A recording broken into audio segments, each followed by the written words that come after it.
तो दोस्तों काफ़ी टाइम से अपन सोच रहे थे कि रिजवी सर का इंटरव्यू ले, थोड़ा बातचीत कर ले।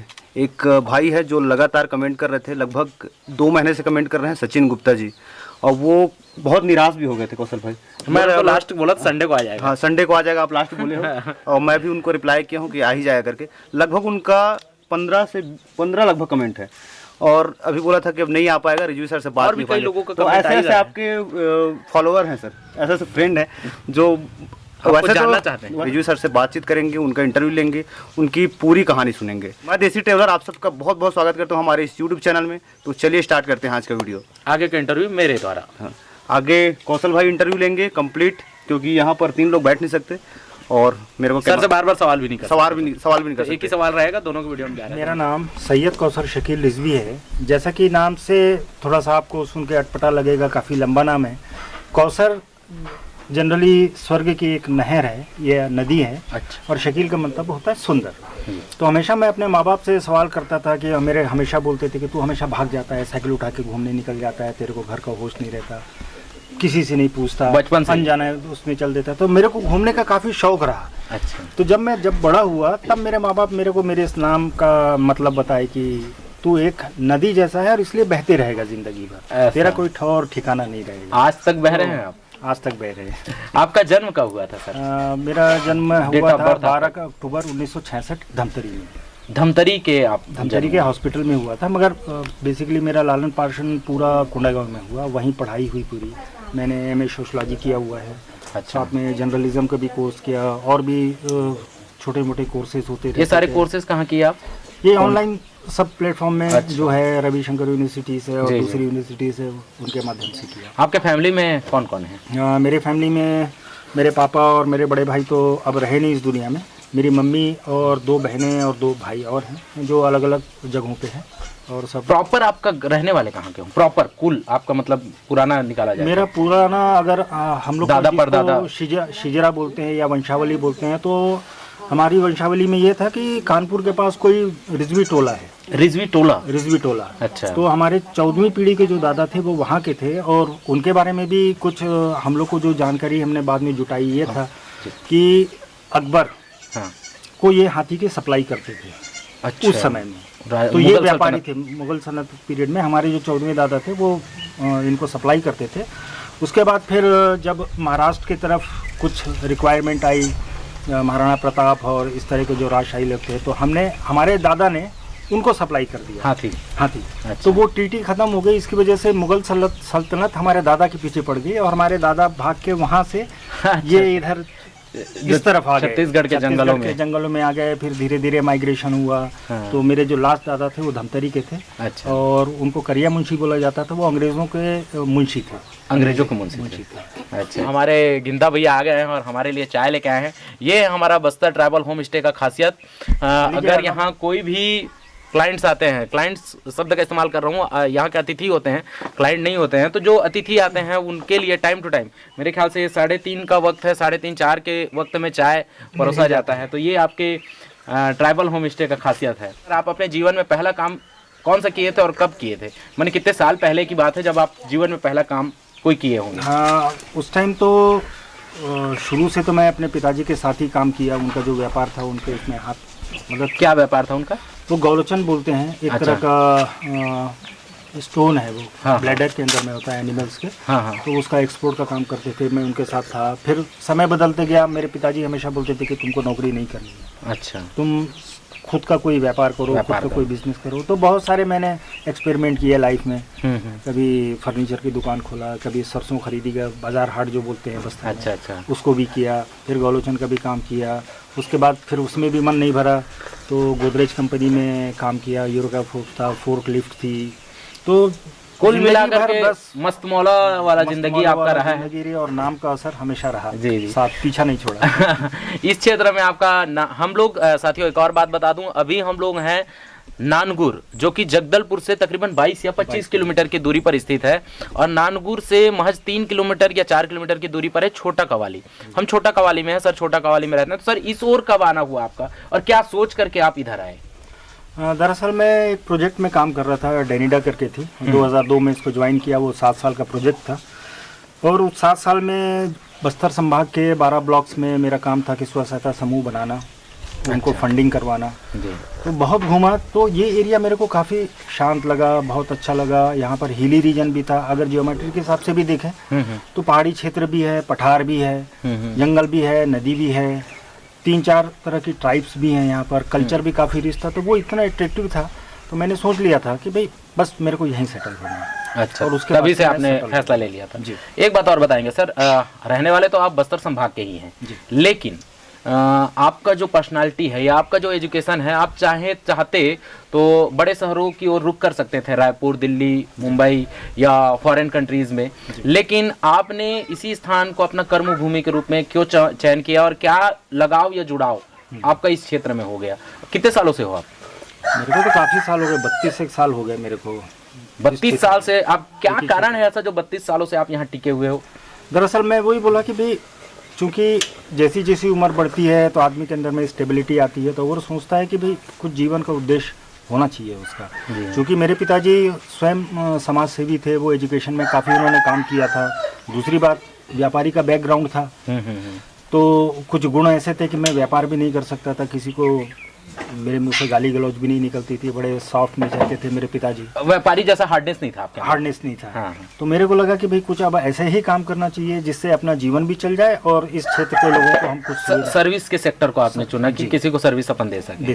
तो ये टूरिज्म के बारे में कैसे ख्याल आया और टूरिज्म कब शुरुआत की आप? टूरिज्म का ऐसा था कि जब 2004 में 3 में तो आ ही गया था, 2004 में जब लोकल मार्केट्स को मैंने एक्सप्लोर करना शुरू किया, तो एक दिन नांगूर के बाज़ार में ऐसे घूम रहा था, तो 2-3 मेरे को फॉरेनर्स दिखे। अच्छा। तो मैंने सिंपली जाके उनसे रिक्वेस्ट किया, क्या आप यहाँ रुकना पसंद करेंगे?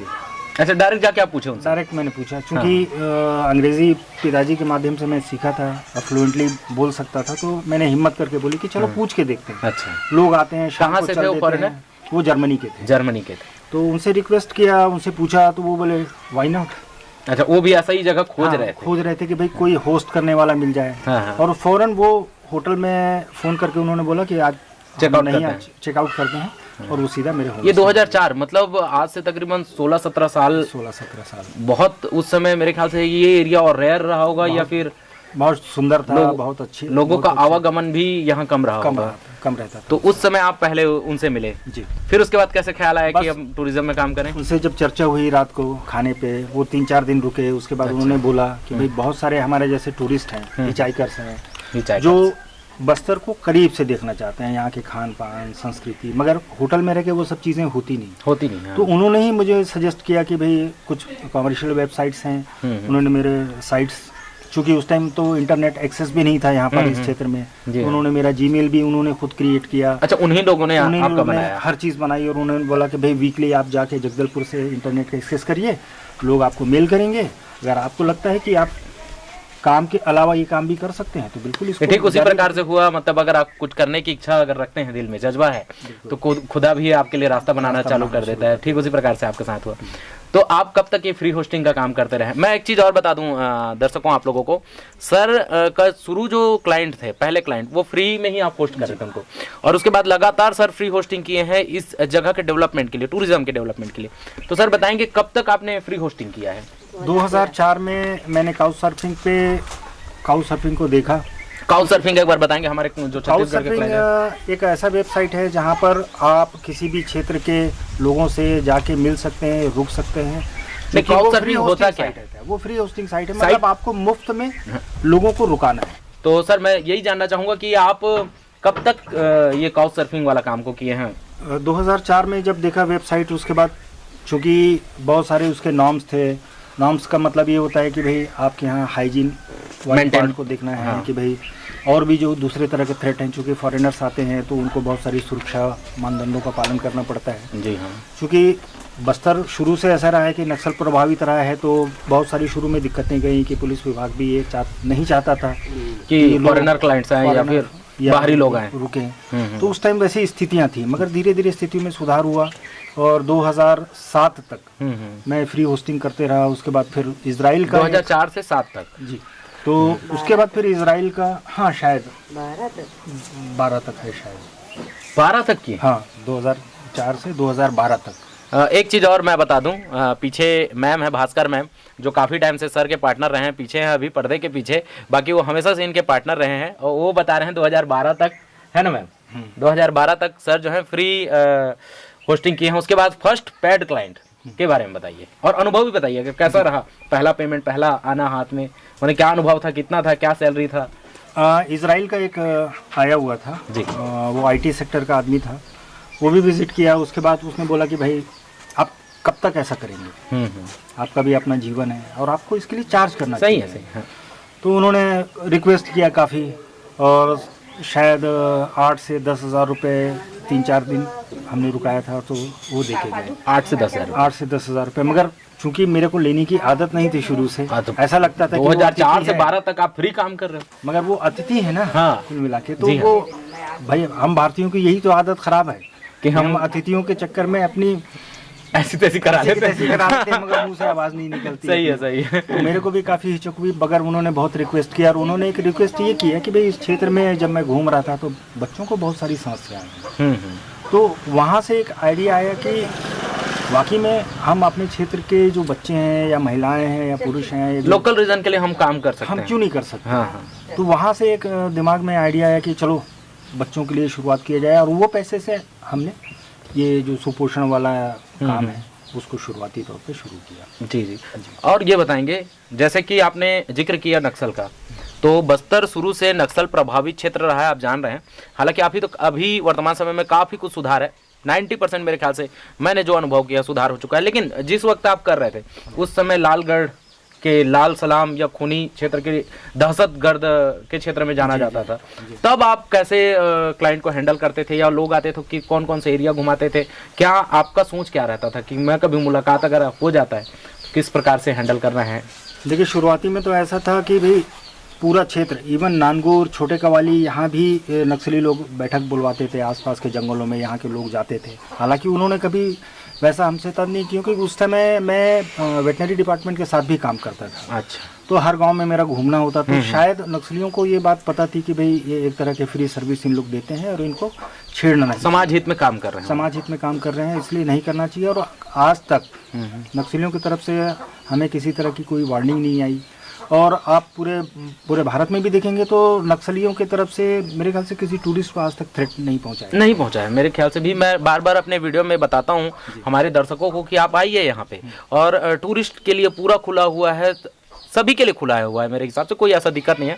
तो ये तो हुआ नक्सलिज्म की बात। अब हम आते हैं गवर्नमेंट के तरफ। गवर्नमेंट में आपको किस प्रकार से हेल्प मिला, या गवर्नमेंट आपको क्या सहायता करता था? पुलिस तंत्र या जो आर्मी CISF के जवान वगैरह लोग आपसे किस प्रकार के बिहेव करते थे आपके क्लाइंट के प्रति, शुरुआत से लेकर अभी तक में? नहीं, शुरुआती में तो चूँकि हम लोग के साथ ये दिक्कत है कि फॉरेनर्स पहली बात तो आते नहीं, जब आते हैं तो हम लोग पागल हो जाते हैं देख के फॉरेनर को ही कि भाई नाम पूछना है, वो क्या करते हैं, उनके यहाँ का परिवेश कैसा है, कैसा भोजन है। ये नहीं कि वो अंग्रेज है तो कुछ स्पेशल है। एक जो नॉर्मल क्यूरियोसिटी होती है गांव वालों की, कि भाई उनकी स्किन का कलर गोरा चिट्टा देख के, वो उनके दांत सफ़ेद होने के बजाय पीले क्यों हैं, अब भाई क्या खाते हैं, यहाँ का खान पान पसंद है, तो वो क्यूरियोसिटी रहती थी। तो जनरली क्या होता है, सभी लोग ये पूछते थे, तो वो एक चीज़ अच्छी रहती थी। और दूसरी चीज़, पुलिस विभाग की तरफ से कभी भी हमको किसी तरीके का थ्रेट नहीं हुआ कुछ ऐसा। हालांकि हम लोग सूचित करते थे उनको कि भाई आज इस गांव की तरफ जा रहे हैं, तो बस उनका ये कहना रहता था कि भाई आप सावधानी रखें। कौन कौन से गांव, कौन कौन से एरिया आपका घुमाने का है? अभी कौन कौन से जगह घुमाते हैं? अभी तो हम दंतेवाड़ा से लेकर केशखाल से लेकर इधर दंतेवाड़ा तक का पूरा कवर करते हैं। और इधर आप पश्चिम की तरफ जाएं तो उड़ीसा का बॉर्डर है, और इधर इसमें दक्षिण में जाएं क्या क्या दिखाते हैं? अगर जैसे हमारा कोई क्लाइंट इस वीडियो को अगर देख रहा है और वो अगर यहाँ आता है तो आप उनको क्या क्या दिखाएंगे? बस्तर ट्राइबल होम स्टे में कितने जगह आपके होम स्टे हैं, और क्या क्या आपके जगह जो हैं विशेष करके आइटनरी वगैरह तो सारे डिटेल आप नीचे देख लेंगे, जगह के बारे में एक बार जिक्र कर देंगे।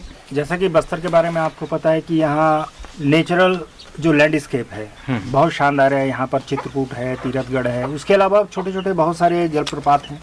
और आप केव्स की बात करेंगे तो कैलाश केव है, कुटुम्बेर केव है, इसके अलावा कुछ हिडन केव्स हम लोग जो कवर किए हैं, जिसको हम ज़्यादा टूरिस्ट को नहीं दिखाते, वो भी है। वो एक्सप्लोरर टाइप से जो टूरिस्ट आते हैं, हाँ, रिसर्चर जी, रिसर्चर हैं, वो है। दूसरी बात, यहाँ पर माइनिंग का भी बहुत ज़्यादा यहाँ कोरंडम है, बहुत सारे तरह के माइंस हैं, अबरक का है, टिन की माइंस हैं, आयरन ओर्स हैं, तो ये भी देखने लायक होती है, लोग इच्छा प्रदर्शित करते हैं। इसके अलावा अपन कल्चर वाले पार्ट पे जाएं तो यहाँ पर धुरवा, भतरा, गोंड, गुचिया, इस तरह की बहुत सारी कम्युनिटी है। क्राफ्ट सेक्टर में जाएंगे तो बेल मेटल क्राफ्ट है, यहाँ पर बैम्बू क्राफ्ट है, टेराकोटा और टेराकोटा है, इस तरह के बहुत सारे क्राफ्ट हैं।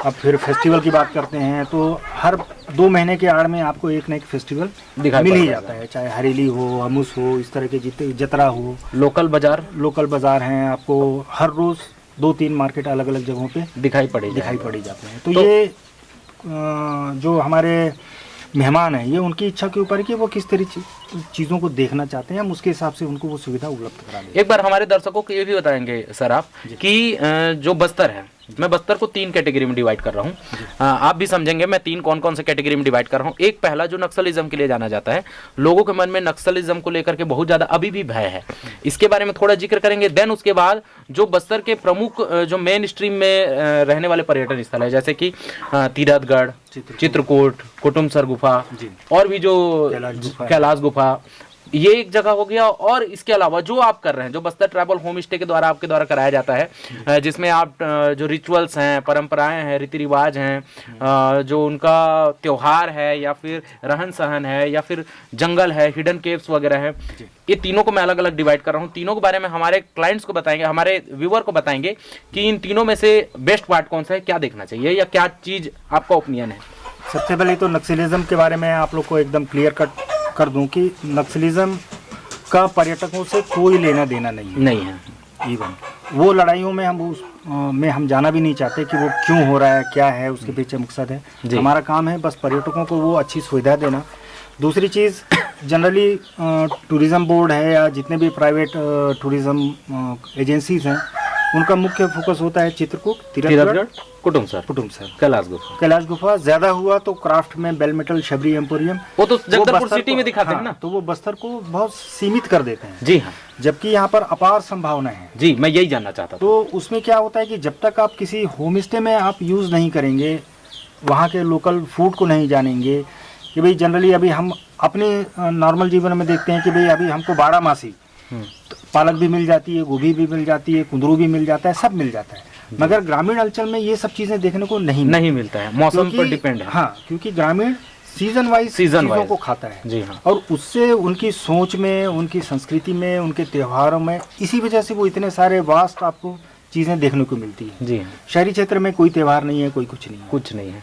आपको 12 मासी जो करना है कर लीजिए, मंदिर जाना है, मस्जिद जाना है, कोई रोक टोक नहीं है। मगर यहाँ पर हर चीज के पीछे एक प्रथा है। जी हाँ, जी हाँ। वो चीज देखने का लायक होती है। तो बस्तर ट्रैवल महुआ भी अभी है रहा है, तो इसके लिए भी एक रिचुअल करते हैं। जब वो महुआ सूख जाएगा, शराब बनाना है, तो उसके लिए भी एक उनको पूजा करना है। हाँ। जब वो पीते हैं तो भी धरती माता के ऊपर वो सेक्रीफाइस करते हैं, उसको वो करते हैं। जी। तो हर चीज के पीछे एक इतनी शानदार चीजें हैं देखने को मिलती है, जो अपन यहाँ पर नॉर्मल बातचीत पे नहीं बता सकते। वो तो अनुभव करने की चीज, अनुभव करने की। तो आपने अभी जिक्र किया पीने का, तो मैं सीधा पीने में ही आता हूँ। यहाँ मैं देखा और हमारे व्यूअर भी काफी समय से देखते आ रहे हैं कि हम लोग सल्फी हो गया, ताड़ी हो गया या छींद का रस हो गया, फिलहाल महुआ का रस तो मैं ट्राई नहीं किया हूँ, बट ये जो लोकल वाइन है, पेय पदार्थ है, ये इसके बारे में थोड़ा जिक्र करेंगे, बताएंगे कि क्या है, कैसा है। देखिए, इसमें भी बहुत सारी चीज़ें छुपी हुई हैं जो लोग नहीं बताते। लोगों के मन में ये रहता है कि बस्तर के लोग 24 घंटा शराब पी के धूत पड़े रहते होंगे, शरीर बदबू मारते रहता होगा, जबकि वैसा नहीं है। आप अगर परिवेश की स्थिति में, परिवेश को अगर समझ लेंगे तो आपको सही लगेगा कि वाकई में ये लोग क्यों पीते हैं उस चीज़ कि भाई जैसा अभी ठंड का टाइम है, ठंड के टाइम में अगर आप सल्फी पी लेते हैं तो आपका कफ जमना शुरू हो जाता है। अच्छा। तो 2 तरीका है, या तो आप सुबह की सल्फी पीजिए और एक शाम की सल्फी पीजिए, दोपहर की। सुबह की जब सल्फी पीते हैं तो वो फर्मेंटेड नहीं होती, तो एक तरह का मेडिसिन का आपके लिए काम करती है कि भाई आपके अंदर में जो कफ है जमा हुआ है, धूल मिट्टी है, आपको सर्दी हो जाएगी, उसके बाद वो सर्दी से आपके कफ और जितनी भी गंदगी, शारीरिक गंदगी, वो निकलते हैं। शाम का पियेंगे तो ये रहता है कि भाई दिन भर आप काम करके आते हैं, धूप में काम करते हैं, पानी बारिश में काम कर रहे हैं, बहुत शरीर में थकावन, अकड़न जकड़न तरह की चीज़ें रहती हैं, तो आप 2 गिलास आप सल्फी पी लीजिए। ठीक ठीक। तो वो हल्का सा आपको डिजीनेस फील होगा और आप आसानी से सो जाएंगे बिना टेबलेट लिए। ऐसा खास कर दर्द। लांदा के पीछे क्या? लांदा के पीछे क्या है, लांदा तो वो नशा के लिए बोला जाता है, मगर वो जनरली नशा भी नहीं होता। क्योंकि क्या होता है, वो यहाँ पर आपको ये समझना पड़ेगा कि वो खाना कितने टाइम खाते हैं। हाँ। तो इनका खाना एक बार 10 बजे होता है और एक बार 5 या 6 के बीच में होता है। अच्छा, 2 टाइम। सुबह 10 बजे? तो ब्रेकफास्ट वाला कोई चकलसी नहीं है। तो क्या होता है कि भाई वो नाश्ता करें कैसे, बिना नाश्ता करे जाएंगे तो वो थक जाएंगे।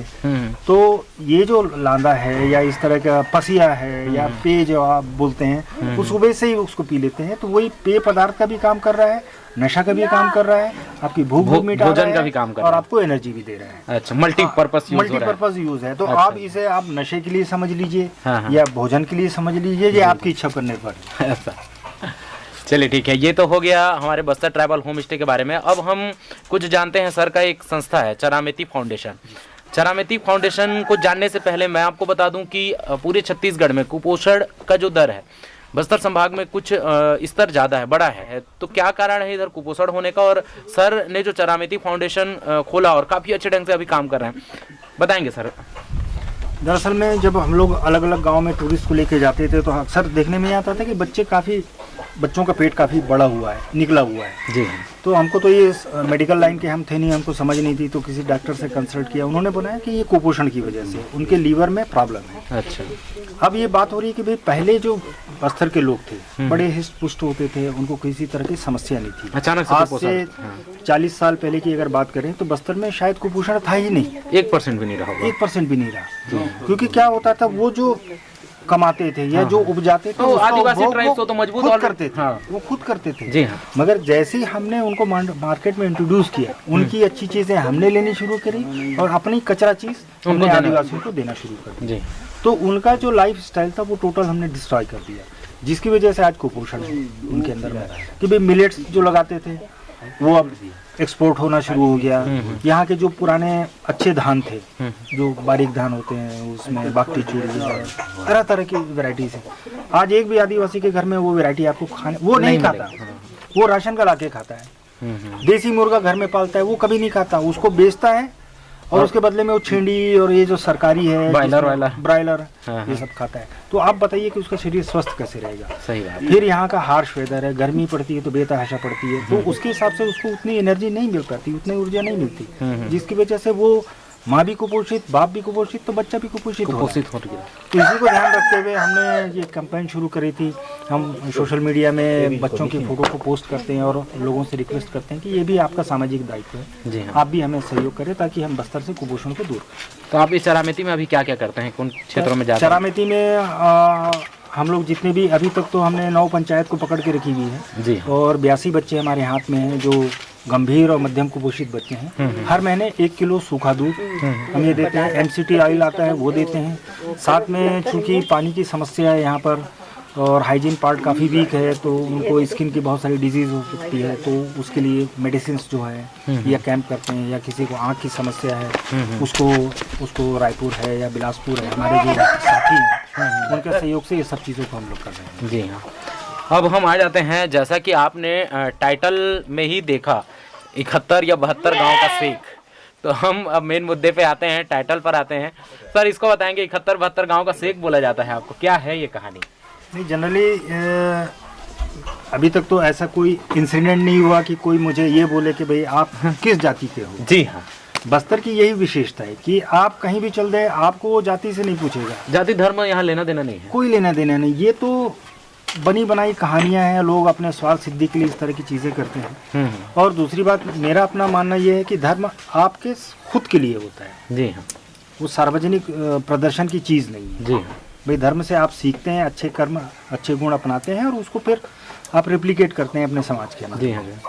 तो अगर ये कोई बोलता है तो नहीं, फिर भी एक बार बताएंगे, 71 गांव का सेक मतलब शब्द से ये अर्थ नहीं कर रहा है कि 70-71 गांव में कोई मुस्लिम या सेक नहीं है। वो बात भी आपकी सही है कि इस क्षेत्र में मैं अकेला एक ऐसा मुस्लिम हूँ, अपवाद हूँ। अच्छा। जो छोटे से गांव में रह के अपना जीवन यापन कर रहा है और अपने भाई बहनों को लेकर साथ में चल रहा है। जी जी, काफ़ी अच्छा काम कर रहे हैं सर। और धन्यवाद जो आपने इतना कुछ हमें बताया।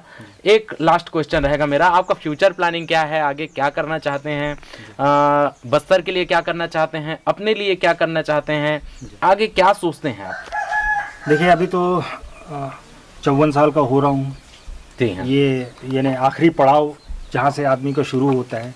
तो मैं ये चाहता हूँ कि भाई मेरे बाद भी ये काम जारी रहे, इसलिए हमने अलग अलग गांव में जिसको डिपो होल्डर बोलते हैं या युवोदय, यहाँ के डिस्ट्रिक्ट एडमिनिस्ट्रेशन ने रजत बंसल साहब ने शुरू किया है, जिसमें हर गांव में एक एक कार्यकर्ता वो तैयार कर रहे हैं जो समाज सेवा का काम करे बिना किसी पैसे के। अच्छा। तो उस तरह के कार्यकर्ता हमारे भी हैं यहाँ पर, जैसा गुड़िया पदर में आप देखेंगे तो शंकर और विजय हैं, दुल्ला है, सुक्का है, चित्तलपुर में और कोई है, छोटे कवाली में और कोई है। तो इस तरीके से हम सब बच्चे तैयार कर रहे हैं जिनके अंदर में हम उनको ये सिखाने की कोशिश कर रहे हैं कि चूंकि आपको इसी समाज से मिलता है इसलिए आपको भी कुछ वापस उनको देना है, करना पड़ेगा। तो इस तरीके से कर रहे हैं। दूसरी बात, हर गांव में हम कोशिश कर रहे हैं कि हमारा होम स्टे शुरू हो, जी, ताकि ज़्यादा से ज़्यादा लोगों को बस्तर में लाया जा सके। बस्तर के बारे में जो मिथक है या जिस तरह के र्यूमर्स हैं, ये नक्सली है, अशिक्षित क्षेत्र है, बहुत सारी चीज़, जबकि आप घूमे आपको पता चल गया ही गया होगा। मैं तो बस्तर घर बसाने का सोच लिया हूँ सर। जी, तो बस वही है कि बस उस चीज़ को हम नहीं चाहते कि भाई कोई गलत चीज़ है बस्तर के बारे में जाए, क्योंकि हमारा जन्म यहीं हुआ, हम इस मट्टी में ही हम मिल जाएंगे। जी हाँ। तो ये हमारा नैतिक दायित्व भी बनता है, कर्तव्य भी है कि भाई इसको हम कुछ वापस करें, कुछ करें इसके लिए। तो बस वही है कि स्वास्थ्य के क्षेत्र में होम स्टे के बारे में या और भी जो समस्याएं हैं। अभी अपने कितने होम स्टे हैं टोटल? अभी तो आप पुष्पाल में, धनियालूर में, छोटे कवाली में, नानगुर में, पराली में, गुड़िया पदर में, चित्तलपुर में, दंतेवाड़ा में भी अगर जाएं तो वहाँ पर है। बीजापुर में भी अब कुछ शुरू करने का प्लान है, कोंडागांव जिले में भी है, केशकाल में भी है, सुकमा में भी कुछ चालू, सुकमा भी कुछ चलने का प्रयास है। तो कोशिश कर रहे हैं कि भाई जितना ज़्यादा हम एक्सपेंड कर सकें तो लोग ज़्यादा आएंगे, अच्छा उनको अनुभव मिलेगा। जिस प्रकार से जो भी आपके अतिथि आएंगे उस प्रकार से उस क्षेत्र में आप बिल्कुल होम स्टे में अलग अलग रुकवा सकते हैं जी। वीआईपी होम स्टे से लेकर के लोकल एकदम रॉ होम स्टे तक के अपने पास उपलब्ध है सारे सुविधाएं। तो दोस्तों आज के इंटरव्यू शकील सर का आपको कैसा लगा आप कमेंट करके ज़रूर बताएं। अगर और भी कुछ जानकारी आपको चाहिए तो वो भी कमेंट करें। वीडियो कैसा लगा कमेंट करके जरूर बताएं। अच्छा लगे तो वीडियो को लाइक कर ले, चैनल को सब्सक्राइब कर ले। मिलते हैं ऐसी और भी खूबसूरत वीडियोस के साथ, तब तक के लिए जय हिंद, जय भारत, जय छत्तीसगढ़।